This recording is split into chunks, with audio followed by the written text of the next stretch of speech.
Hey, how are you? Hey, I'm doing well. I've come back now from 2 sets of Maccabi games, one in Tucson, and then yesterday we got back from the Pittsburgh games. All right. Okay. Well, let me welcome everybody back. Are we officially calling this season 3 of The Rabbi and the Other Guy? Whatever you want to call it, I think we can call it. We have that authority. All right. Fair enough. We're back from the summer break.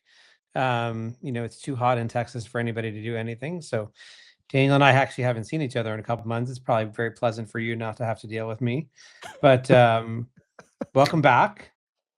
I'm here with Thank my you. rabbi and good friend, Rabbi Daniel A. Septimus, of the Maccabi games. Do you have anything to announce? Well, we are hosting in 2027 in Austin. We're very excited to coming back. Last time we did it was in 2013. You were here, Matt, right? So did you host anyone? No. I think, You're, we were going to, something happened. I can't remember. you're going You to have to host ask next time. the real You're Jew going of to, my family, my since, wife. since both of your kids will be off at college, although they'll probably be home for the summer, maybe. But if Maybe. we're still going to put some kids in your house because Fair it's a enough. lot of fun. Do I Maybe have we'll to be put some. here or can they just run amok? No, you gotta wash their. Actually, Kim will have to wash their uniforms and every night and because they stink. How many But athletes do you think come to town for that? well, we're hoping to have 1,200 athletes come, What? including our own delegation. We're hoping to have a couple hundred Austinites participate in the Maccabi games too, and it's great community builder because you can get people to come from all over Greater Austin to play. I hear we're good at tennis. Yeah, Mia Weissman won gold last year, and she was in a very tough match right now, apparently. So we'll see if she won, but she's definitely in the medal rounds right now. All right. It's good. Bring it And home. then the Tucson games, actually, you would have been very moved, Matt. They had at opening ceremonies one of the DJs from the Nova Festival, music Oh, wow. festival, and he played music for the kids and talked about his experience, and they really got into it. It was really meaningful. And then they also had the guy who won the bronze medal twice, the judo bronze medalist, Oh, in the actual come Olympic Games. the real Olympic Games and come tell his story. And it was really, really moving. And he told the story of how originally the guy who won the medal against the Egyptian guy wouldn't shake his hand. Do you remember this story? Like after their Yes. match, and later he played against another Egyptian and he's apologized for his, I guess, I don't know if it was his teammate at that time, but it definitely, one of his fellow citizens. And he decided to shake his hand and apologize on behalf of his country. All right. Well, that's cool. Yeah. Any Yeah. other important events going on in 2027 here in Austin? Yeah, we're hosting the Lion Conference, which, so we're hosting a bunch of stuff in 2027. Why did we become so important all of a sudden? I was Are actually you actually talking about, doing a good job? yeah, I think we are. I think we are doing a good job. Don't include me in this. I'll include I Kim. get 0 credit. I'll include Kim in the conversation. Fair enough. But it's exciting. We'll be hosting 2 major conferences with over 1,000 people, and that's kind of cool. And actually, the Maccabi games, there's thousands of people participating because a lot of parents come as spectators, coaches, delegation heads. It's thousands of people at a time. And when we go to the city, we actually tell them, hey, you're going to have like 5,000 to 7,000 people come to Austin. That's a big conference for them during the summertime. So, yeah, it's going to be like 100 degrees here. I hope people don't start passing out. well, we're going to try to do the games earlier in the morning and to have as many indoor spaces as possible. We're working with UT to basically finish off and we're working with our friend Courtney Kaplan Young, who's amazing, She's amazing. to get that done. So awesome. Yeah. Exciting stuff. It's exciting. You've been busy over the Austin. summer. I guess I have to stay. I guess I got to stay in my job for another few years, and then I can, I thought we locked you up with like some kind of crazy 5-year contract. It is now. I got less than 4 years left. But yeah, who's well, counting? we'll just tack that on. We can put it up a little thing in the upper right-hand corner, days till we're without Daniel, if you'd like. That's fine. I think people will be very satisfied with that. I think you're supposed to be less excited about that. All right. Well, let's get to our guests today. We have our ShinShinim back. So we'll bring them up here on the screen momentarily. We made good on our promise. That's what I'll say. Wait, you mean to bring them back or some other promise? To bring them back, yeah. Of course. This was actually one of our most popular episodes. People like to hear from Eyal and Ariella. So I'm going to try to be as quiet as possible. I'm not so good at that sometimes. But welcome back, guys. How are you? Perfect. How are you Good, guys? yeah. Miss you all. Yeah. So- Thank you for having us. Absolutely. Eyal, you're back in Israel. Yeah, that's correct. Not actually in Gaza right now, though, right? No, but maybe soon. No, I'm I just heard kidding. you had to leave early. They wanted Yeah, you I had back. to leave early because of the army basically sent me a text 5 days before he wanted me to be in Israel saying, yeah, you have to do this test in 5 days. Come here. And I I guess was you in can't be Austin. like, I no, I'm wasn't, having a good yeah, time. it was great. I was in camp in CYJ. I got the message. I was like, oh my God, what am I going to do now? And we made it. I got to Israel in 5 days. All right. I'm glad to see the internet's Wow. working in Israel, so you can tell us about your year here. Yeah. All right. So, look, you spent the better part of a year. Ariella, I think you spent a whole year here. So, Michal gave me all these questions, and at the risk of upsetting Michal, and she'll probably yell at me, I'm going to go off script here. Tell me what your favorite thing was about your year. Ariella, you go first. Wow, everything. It was an amazing experience, and I think it was really unique and different. Eyal? Well, I really liked Austin. It was a great place to be in. The experience was great. The people were great. Every single moment that I had was amazing. I can't name one thing that was the best thing, but it was just an awesome experience. Yeah. Okay. Let's go instead of the best thing. What was the most surprising thing? Or the most unexpected thing? So for me, it was first of all the feeling of being away from home. Americans know that when they're 18, they'll go to college. Will might be far from home. In Israel, in 18, you go to the army. You see your mom if you're at the weekend. It's like it's okay. And going for a whole year, it was a very it was surprising how hard it was, but also how easy it was in the same time. It was very surprising to me, this feeling of being away but also feeling at home in the same time. Okay. Ariella? I gotta agree with Eyal. I think that being away from home for so long, I didn't realize how impactful it is and how different it is than the typical Israeli that goes to the army until I arrived here. And I also learned it was the normal for most people here that just go to college out of state a lot of times. And it was an interesting thing, and I think it taught us to grow and to be more responsible and more empathetic and more mature in a very large way. And I'm happy that we got this experience before we entered the army. And so, Ariella, do you have to go back to Israel too to enter the army soon? Yeah, I'm leaving in 3 days. Okay. But just not early. They really wanted Eyal early, I guess. Yeah, very important. Are you doing some cool special forces stuff you can't tell us about? No comment. No, I'm just kidding. I will be in an intelligence unit. Uh, Oh, like 8200? Are you like a computer guru? Kinda. It's All right. I it's have some hard to say. internet problems next time you're back in town then. Maybe you can help me. Yeah. All right. No more questions for Eyal. I don't want to upset the Mossad and have them at my house. All right. Well, so then what was did you make it to a football game, Ariel? I remember we talked about that last time. I listened to the podcast again last week, so it's all fresh in my head. Yeah, I went to an Austin FC game, and I know y'all went to a lot of football. Oh, American Yes. football. Yeah. Yeah, I went to Really, American football, soccer. Great. How yeah. was it? It was awesome. American football was very new to me. I didn't know the rules before I came. And actually, my host family, my host brothers, Simon and Ethan, taught me the rules.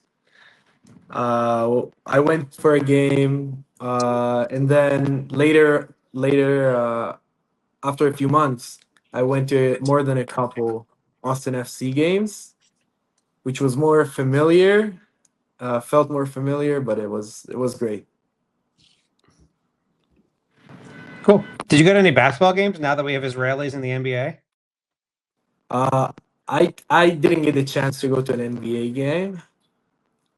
I did watch UT games, but I didn't go to the games. I watched them from home. Cool. All right. So I'll go back to Michal's questions. She wants to know, or she wants us to ask, what were some preconceived notions about Americans or Texans, either one, that you held that proved wrong? Wow. Um, I remember before we arrived in Austin, one of the things we were talking about is walking around Austin and seeing cowboys in every corner and going and teaching a bunch of children of the cowboys about Israel. Um, and when we arrived, we learned that there aren't that many cowboys in Austin. And it's really cool to see the true Texan atmosphere and spirit that isn't just the cowboys that people see. And I think it really represented to us, like when we saw other people's Texan hospitality and just the way there's a lot of Texas love here in Austin. Yeah, I agree with Ariella. I think that one of the biggest things that Ariella and I thought about before we came, we thought that like Ariella bought us cowboy hats before we came. We thought that we were Really? coming. Yeah, yeah, yeah. That's She because she's got from us two Boston, cowboy and hats. that's what the Northeasterners think of Texas. That was me too. So she got the hats, and we were very excited. We took pictures with them, and we said, okay, yeah, that's not a big deal. Like we're gonna be one of many. Um, and Wait, yeah, where are the I hats? Do you still have them? yeah I do. I have mine is Yeah, in my room right here. Oh, you need I to go got get it two and put it more. on. I got two more since I can go grab it. I Yeah. got two more. One of them I bought, and then the other one was a gift from actually a guy from Houston that I met. Uh, I can go grab it. Should I? Yeah, no, you should. I want to see it since you went Okay, and got it. give me a second. Do you have yours, Ariella? no, unfortunately, mine are back in Israel, but I do have a pair of cowboy boots here Oh, that okay. we acquired over the year. You guys went and got them together or separately? We went together, but bought at separate times. Nice. What'd you get? So basically, I got this one. It's a good hat. I like it. And then Ira from Houston, a guy that I met in camp, gave me this hat. It's his hat. He was wearing it all the time. And when he heard that I'm leaving early to go to the army, he gave me this as a gift. So it's a little memory of camp, and this is a memory of my year. Will that That's go with? perfect. Yeah, will it go with your IDF uniform? Do you think? I mean, will they let you wear that? Sure, I got boots also. I don't need the army shoes. They're too heavy. I'll just wear my boots. All Yeah. you need is a horse. You need to Yeah, be in a just a horse unit. horse. That's The it. cavalry doesn't have horses anymore, Daniel. We Oh, can come maybe bring them back. on. Yes, they do. They still do those parades. Like at UVA, man, when your son's going, they do some cavalry kind of style parades. Yeah, but I think they mostly use helicopters now. It's a new type of cavalry. All right. So, was there anything that was exactly how you thought it was going to be? The size. Everyone knows that Texas is big, but it's 25 times Israel. So like the size of Texas, the size of even the streets, the cars, the food, everything is bigger. It was like it's just when you think about it, you say, okay, it's gonna be bigger, but then you go and you have 6 lanes on Mopac, you say, oh, okay. I know I they could gotta use a few agree. more from going from Tel Aviv to Jerusalem. You guys should learn. Yeah. Yeah. I agree. we don't have much space. Just build up. Make it a double decker. Yeah. I'll Danielle, who poke just Bibi needs and to I'll call tell me. her. I'll fix the shopping Yeah, problem yeah, later. yeah. As long as they don't have earthquakes, double deckers are fine. Oh, they can Yeah. put suspension in. It'll be fine. Eyal, how is the food? I know you're mostly kosher, right? Yeah, I eat kosher beef, so I don't eat out like beef outside. I do eat vegan and vegetarian outside. I think that food in Austin specifically is great. You have so many options. We have a lot of restaurants that are on the Michelin guide. It's we like I really try to eat special food that I don't get to eat. It's hard when you can't eat the beef, but or any other non-kosher food. But I did manage to try some good food, and kosher HEB was my best friend. Yeah, that makes sense. I think it's Yeah. the Ariella, best friend of the traditional community. But yeah. how's the What food was for you?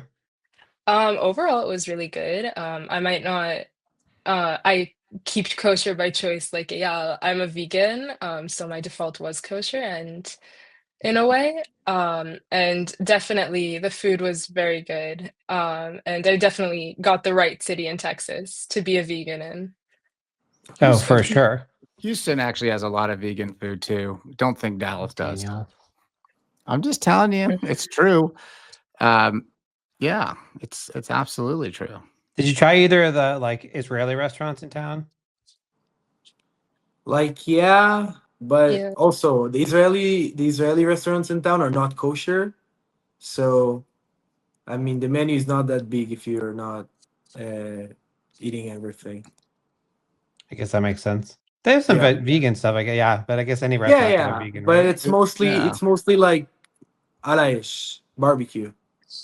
So Oh, you didn't get to do any barbecue. uh we, we actually I made some at home. I didn't go to a restaurant. And if I Right. did with Michal, we went a few times. I ate the salmon. Was good. But Okay. when the guy next to you gets a whole cow on the table, you feel like, yeah. Yeah. That was Michal, why did you take him to see that? It's like you're just throwing it in his face. Right? Yeah, that Michal seems- eats kosher also. Michal So also what did eats you kosher. just sat there and looked at all the other people eating all the so meat? I agree with Michal. It's an experience. You have to see it, right? You Yeah. have to like at least say that you went, you saw, you didn't eat it. That's actually shows great discipline that both of them didn't say, I'm going to go eat that anyways, because some people would. Do you think So we your could get parents- Terry Blacks to do like a kosher day? Can you get on that, Daniel? Yeah, like we should talk about that. That would be a great, if we really wanted to get more people to come to things like Jewish Austin Men and other programs, if we could get someone like Terry Black to come, a family, and do a demonstration with kosher, that would be amazing. They actually, in Houston, they have the kosher extravaganza where they have these famous chefs at restaurants come for Ben Gurion University's annual fundraiser. And it's delicious food because it's like the chefs of Houston, but they're cooking it in a kosher kitchen. So Yeah, I heard about it. yeah. So it's kind of fun. But and actually I have a question. So I know Ariella, your parents came to visit. Eyal, did your family come? Yeah, my parents came for a short visit. I think it was January. What did It your was parents there. think? What did they think about like Texas and Austin, and had they been here before? Actually, is that, I guess, the question first. So both of my parents were in the U.S., but not in Texas. And my mom, she's a Moroccan mom. She was very stressed before I came. She was freaking out. Like, where are you going? Like, who will you meet? Like, who will take care of you? And first of all, when I came and she met Michal, she was 10 times less stressed.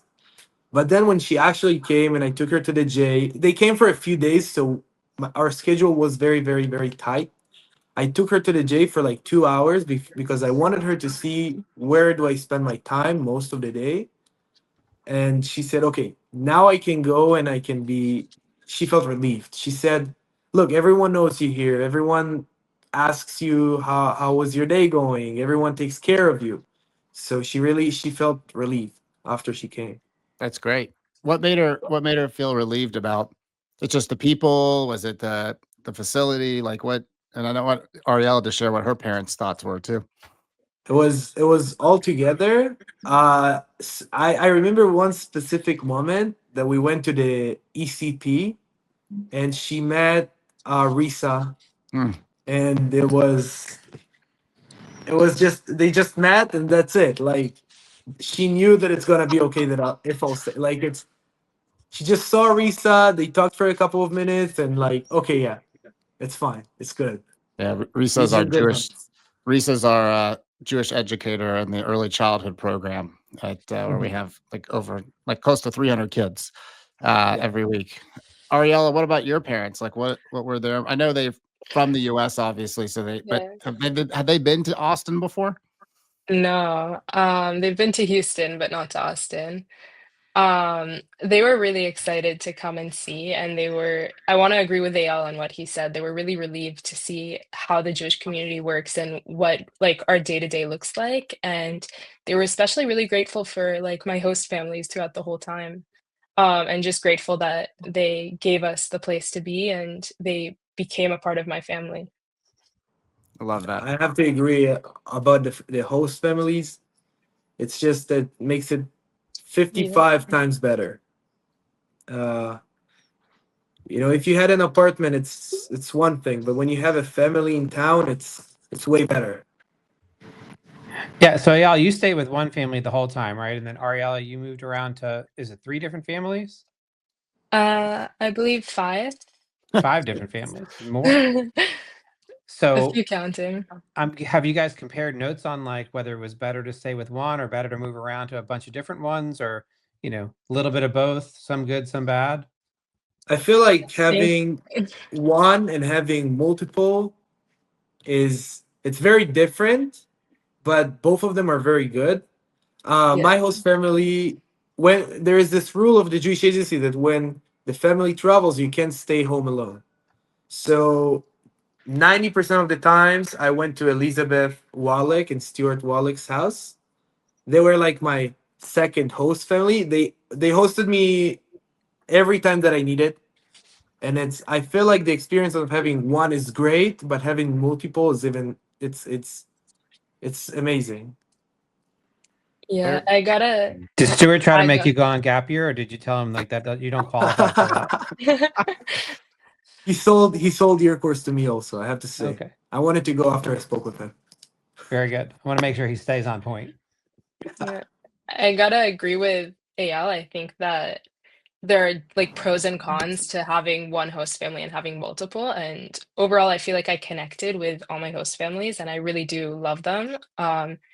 And I just can't wait to see them all again. And I think that in a way, having the connection is really beautiful. And I think moving around a bit gives the families the opportunity to host, gives more families the opportunity to host and also not consume a family that doesn't feel like they can open their house for a full year.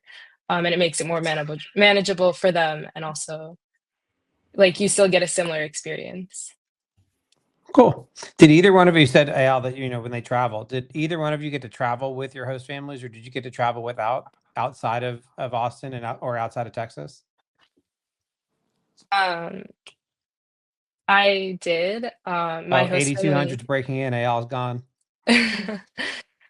Um, towards Rosh Hashanah, I think, or somewhere in the beginning of the year, I went with my first host family, the Gordons, to Houston for like, I think I was there for like 2 days and I got to visit their family and see Mm. how they connected for a Shabbat. And it was really beautiful to see all the cousins and to spend more time with the host family and the host siblings in a different way than I normally did. Hey guys, sorry. No worries. I asked about Um, travel. Did you get to do any travel while you were here? yeah, so I traveled in the US, DC with Ariella. We had a conference there. I went to New York and LA and Miami. Basically New Jersey? on every. Did they take you to Jersey? Yeah. So basically, I'll tell you the whole thing. You asked if I traveled with my host family. So when I found out that I need to leave, my host family were in New Jersey, at their grandparents' house, and we both thought that I'll not have the time to see them because I leave before they get back to Austin, basically. So with Michal's help and Orit from the Jewish Agency's help, um, we managed to have a night in New Jersey. So before my connection flight was in Newark, so I stopped and said bye to my host family before in New Jersey. So I spent a couple hours in New Jersey. All right. Well, that's enough. I'm from Yeah. Jersey. It's 2 hours plenty. Yeah. Very true. Well, cool. Is there anything like that you really wanted to do that you didn't get a chance to do? Ariella? I think maybe Mount Benel. Everyone told us from the beginning that we had to go, and it was so close that I think we both did. We forget, or Eyal, did you end up? I think I'm just too lazy to go up the mountain. I mean, you have 3 more days, Ariella. I was gonna say we can take you there to like. I mean, it's Michal will not make sure it Masada. It's happens. pretty easy. Yeah, it's not that Yeah. hard. Also, you can walk from the Sod's house, from Lily and Yigal's house up the mountain because they're right Yeah. there. Yeah, I got the mountain view without going on the mountain. So Now you need to Exactly. climb up the mountain. It's not far. It's not like a real mountain. It's just like a 200 hill. steps. It's a hill. it's But fun. it's a beautiful view. It's a beautiful view. I want to say something for all of the people who listen now. Next year, in less than a month, we get 2 ShinShinim that are going to replace Ariella and I. And if you think about something cool, fun that you want to do with them, just text Michal, text them, and take them. Like it's a great opportunity Yeah. to meet them and also have something fun to do. All right. Yeah. Who's hosting them? Do we know yet? I know Yeah, about. Michal has families for the first quarter, I think, for both of them. Yeah. I know Michal is really excited about them, and Mhm. hopefully they'll be in really good homes. Wait a second. Yeah. The Shockets have one bedroom that's going to be empty. I think we should talk to Kim about this, Matt. Somebody may have. I may. By the way, a ShinShinim could literally be showing at my house, and I would have no idea. I just come home one night, and there'd be like another person at dinner. You think I get told these things? Oh, Julie Walter will feed them. That's great. She'll be a good host. Oh, and DJ, what does he call himself? DJ DK. No, he's got a name. He can teach him how to, shuffle the tunes. What does he call him? He had a hat at the bar mitzvah. Oh, now it's going to kill me that I can't remember. You were there, Daniel, weren't you? Which bar mitzvah are we talking about? Their son. It was like, now it's going to kill me. I might have to text Kim. He's got a DJ hat. It's all cute and everything else like that. It was really fun. It was at the Kimpton property downtown. The Van Zandt. Yeah. It was very fun. Yeah. Now you're making me think about it. All right. So, Eyal, Ariella, what advice do you have for the new ShinShinim? I'm going to make them watch this part of the podcast. So, speak directly to the new ShinShinim and tell me what advice you have for them. Wow. Yes. I want to say that we both already. Oh, sorry, Ariella. Go for it. Yeah, I'd say just to enjoy everything and to be flexible with how things are going. Yeah. DJ What were you gonna Waltz. say That's about it. Sorry, I didn't mean to interrupt you. That's what he calls himself, DJ Waltz. Yeah, Eyal, what were you gonna say about it? So first of all, I want to say that Ariella and I already met them in person when we Yeah. had our break in Israel, and I met them once again at an event that the Jewish Agency hosted in Israel for this exact thing, to share experiences and to give advices.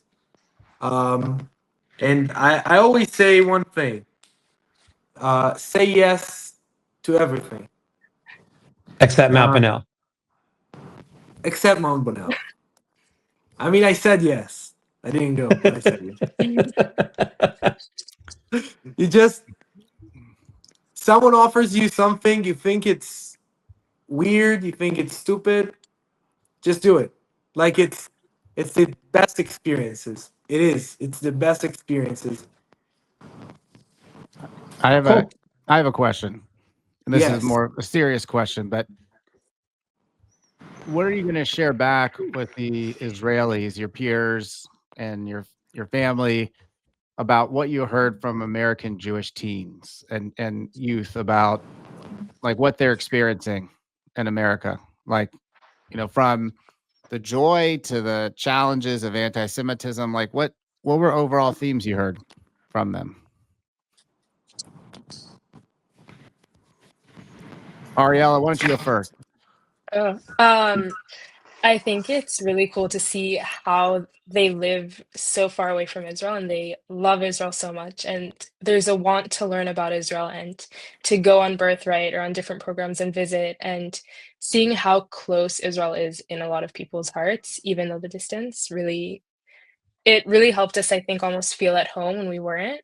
Um, and I find it really beautiful to see how large of a community there is that really does love us and Israel and love the way it goes. And I think it just really is a beautiful thing that we got to learn about and see how truly their connection is special. Yeah. I agree with Ariella 100%. Um, the need of people to hear about Israel, to see what's going on there in the Jewish community is just it's amazing. Um, people are asking questions. Also, when I'm here, people are calling me and asking questions. People are people want to come here, want to learn. It's great, and I feel like when you say a Jewish community in the U.S., when you tell it to an Israeli, okay, in the city there are 40,000 Jews. Cool. But when you talk about a Jewish community, I didn't get it before I came. Yeah. When you tell people there is a Jewish community, it's an actual community. They are together. It's not just people who live in the same place. They take care of each other. They listen to each other. They want to hang out with each other, and it's just great. So did y'all experience any did you get any negative feedback about being in Austin? Forget about it in in Jewish community maybe too, but like did you hear anything anti-Semitic, anti-Israel? I know you saw it at City Hall and I'm talking about kind of in your day-to-day interactions. Did you experience anything that was challenging that you had to respond to that Michal helped you process or any of your host families, like anything specific? You said you talked about the city hall. I think this was the main thing. But also I worked in Sofim, the scouts, the Israeli scouts, and one of the kids walked up to me and said, "Look what this guy's texting me." The guy from his class in school, It's a and it was just a a public school. public school in Cedar Park. Yeah, Okay. and it was awful. Like the guy doesn't know what he's talking about. He just wants to make this guy that came like the guy from Sofim feel bad without any specific reason. And I feel like a lot of people get it, but they're not talking about it. My friend specifically did come up to me and ask me what to do because I was very close with him and he wanted an advice. So I feel like a lot of people are getting those messages from their friends. I did this with my hands because they're not their friends, but a lot of people are just okay. Yeah, we'll just ignore it and it's gonna be okay. Yeah. I gotta tag on to what Eyal is saying, and since we spent a lot of times in different synagogues working with like the teams at the synagogues, I got to hear a lot about different anti-Semitic or anti-Zionist attacks that were at a lot of my students, which I feel like that hurts more than getting it directly at me, knowing that these kids are like going through it and really hearing from them how they fight back or how they want to respond to certain things and kind of being there and helping them and guiding them through it was beautiful, like awful that it's happening. And it was just about supporting them at the time. And looking back, I think they're really brave and it's hard for them to live here and do that sometimes. And I think it's beautiful to see how they go through it and support each other also inside it. And what are you going to share back with your peers in Israel about, those kinds of experiences? And kind of, you talked about Ariella, how beautiful it is that they work through these things, right? Because we're a minority in a large majority environment, right? Of Yeah. Christians and people of different faiths and backgrounds. So what's the message back to the Israelis about what you experience and how American Jews grapple with these things? I think that they're a lot stronger than what they credit themselves for. I think they them choosing every day to talk about Israel and to fight the anti-Semitism is like the best thing that they can do. And I think they're really brave for going for it and doing it every day. Beautiful. I have a similar question, but in reverse. You were no, seriously, it's actually going to be a serious question for once. So you were here in the States while there was a war going on in Israel, right? And Iranian ballistic missiles were being fired, and I'm sure that you had friends that were in areas that weren't necessarily the safest. And so, what was the feeling being here when everything was going on there? That Go for it. שלך. So Iran fired missiles more than once while we were in the U.S., right? So I think it was the second time that they did it. We already were here, like here in Austin. Yeah. And to be honest with you guys, I sleep. My room is the safe room. Every house is every house is in Israel have a safe room, so my room is the safe room. And on the first attack, while I was sleeping, it was in 2 a.m. My family came in the room, closed the door. I was sleeping. I mean, I didn't feel it. And then on the second time, when I was at the J and I heard about the news, I freaked out. I was, oh my God, what is going on? And I remember Ariella and I were sitting outside of the J, and I was like, wait a second. Like, I was very stressed, and I thought about it, and I said, last time it happened, I was sleeping. Seeing it from the outside is very, very, very, very terrifying. But when you're in the moment and when you're in the experience, you just act. So I think many Israelis feel like it. When you're in the moment, you just act, and when you're outside of the scene and you're just seeing what happened, it's terrifying. Uh, so on the war that occurred uh, a month and 2 months ago, we were in camp, and all the other Israelis felt the same exact feeling that I felt in the previous time. Yeah. They were stressed, and I told them, "Okay, guys, let's think about it. You were in Israel in the previous time. What did you feel? Why are you not feeling the same thing?" And it's hard to process it, but when you actually think about the experience that you had and what you're gonna have, it's very it makes more sense. It gives you balance. I have to agree with Eyal, especially on the second attack that happened more in the beginning of the year when we were both sitting at the J and we were very horrified and scared for our friends and family. And now with what just happened, the third attack that was a lot longer, it like Eyal said, it was a bit easier than the first time we experienced it because we knew what it actually meant. As our friends were freaking out around us, and it was hard to see what's going on in Israel. And the biggest thing that I felt, Eyal, you can correct me if you feel differently, but I felt almost bad for not being in Israel and not being in the army already, because you saw a lot of infographics and seeing a lot of people talk about how impactful and how much work they put in to keep Israel safe during that time. Especially, I know I'm going into the Air Force, so I know I'm going to be working on things that are related to this. And I felt bad that almost they didn't have the manpower that's from me, even though I know that there's someone else doing the job currently. Yeah, I mean, I read somewhere it's a uniquely Israeli thing that when your country's under attack or there's a war, most countries people are looking to flee, and Israelis are looking to get home. Yeah.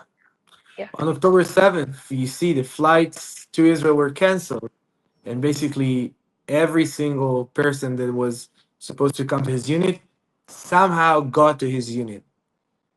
We find ways to come back. We have to come back. We have the responsibility to come back. Yeah, it's pretty amazing. So we're getting to the end of our time. Any last thoughts? Anything we didn't ask you? Anything you want to say to the people of Austin as part of your goodbyes? I want to say thank you to every single person that I met this year. Even if I met you once, it was great. And every single day was a new experience that I remember. All of the great people that helped me through the year, hosted me, offered me a meal, took me to a movie. It was amazing. I want to thank you for every single moment. And yeah. Yeah, I want to thank everyone I worked with, everyone that hosted me and built connections with me on different ways. I'm grateful for the time we spent together, and I hope to hear from everyone soon. And I hope to see everyone in Israel. Yeah. Yeah, and I just want to add that the two of you have been so amazing in the positions you were in. You came in, the community has loved having you, and you created exactly the kind of environment that we had hoped when we built the ShinShinim program. And kudos to Lisa Sudd, who helped make sure this got off the ground, as well as the many stakeholders that helped with it. But the two of you really made a big difference, and that's exactly what we wanted. We want people to have relationships with the people of Israel and with diaspora Jewry, especially here in Austin. And y'all made that happen. And none of this would have happened without, of course, also the support of the Jewish Agency for Israel, the Sochnut, who sponsors this program. And we, of course, support through our annual campaign every year.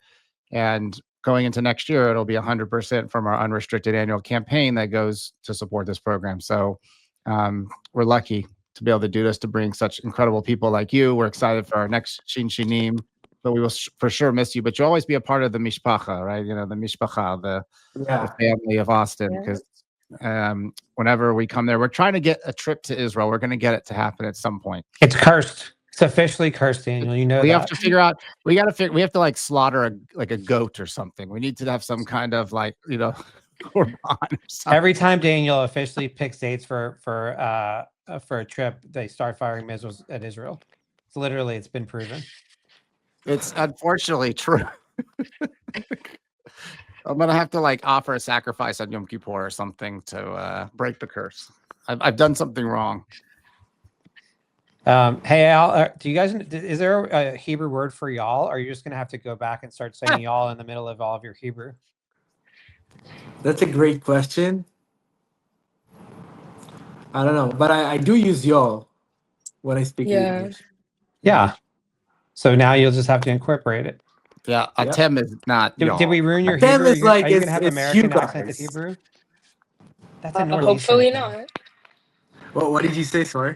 I wanted to know if we ruined your Hebrew, and if you're gonna have American accented Hebrew. I mean, you should ask my mom. She said that I say stuff that is not Hebrew, and I'm like, well, what are you saying? I mean, my accent in English is not American, but when I now in Hebrew, when you say to take a picture, you say letzalem. Yeah, letzalem. Yeah. But I say tikach tmuna, take a picture physically. Take a picture. So Right. my mom, I said it in a family shishi dinner, and my mom was like, Eyal, what are you saying? I'll tell you, Eyal, when I was in Israel, my first year of rabbinical school, I had an Ulpan teacher who was trying to teach us proper Hebrew, not slang Hebrew. And I Mhm. was at a restaurant and I did something similar. Like I told him to hand me a napkin, I was like, send me my pizza or something like that. And she goes, that is not a nice way to ask for a napkin. I said, but that's how the Israelis ask in the restaurants. I'm just learning how Israelis ask. And she's like, nope, you're not going to speak that way while I'm sitting here with you. And plus we'll see what your parents think after you come out of the IDF, because I hear that there's a whole other language that you learn when you're in the Army or Air Force. All right. Well, guys, thank you for coming back on. We will miss you here in Thanks so Austin. much for hosting us. It Thank you was for great. having us. It was wonderful Yeah. having you. Thank you. All right. Thanks everybody for listening, and we'll see you guys next week here on The Rabbi and the Other Guy.